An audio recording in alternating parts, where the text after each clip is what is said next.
আসসালামু আলাইকুম ওয়া রাহমাতুল্লাহি ওয়া বারাকাতুহু।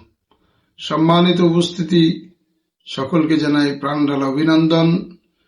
ইতিমধ্যে আমার কাছে এক ভাই জানতে চেয়েছেন যে আমরা বিভিন্ন ওয়াজ মাহফিলে আলেমদের মুখে শুনি এক ওয়াক্ত নামাজ কাজা করলে 2,88,00,000 বছর জাহান্নামে চলতে হবে।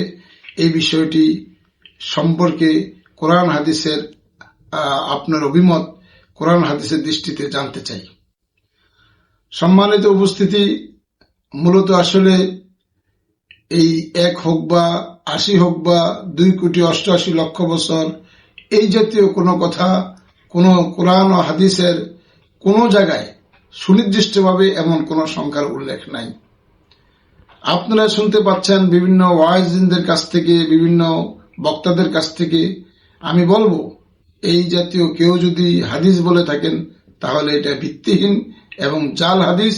রাসূলুল্লাহ সাল্লাল্লাহু আলাইহি ওয়াসাল্লাম থেকে সহিহ হাদিস বুখারী শরীফের মধ্যে আছে যে রাসূলুল্লাহ সাল্লাল্লাহু আলাইহি ওয়াসাল্লাম স্বপ্নে দেখেছিলেন যে যারা ফজরের নামাজ আদায় না করে ঘুমিয়ে থাকে তাদের মাথা পাথর দিয়ে চূর্ণ বিচূর্ণ করা হচ্ছে। মূলত রাসূলুল্লাহ সাল্লাল্লাহু আলাইহি ওয়াসাল্লামের স্বপ্ন, এটাও কিন্তু ওহী এবং নবীজির স্বপ্ন সত্য।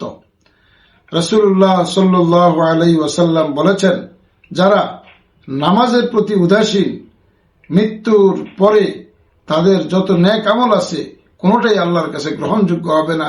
তার আমলকে গ্রহণযোগ্য করতে হলে নামাজের প্রতি গুরুত্ব দিতে হবে এবং নামাজকে ঠিকমতো পড়তে হবে। আল্লাহ তাআলা আমাদেরকে এই বিষয়টার উপর আমল করার তৌফিক দান করে।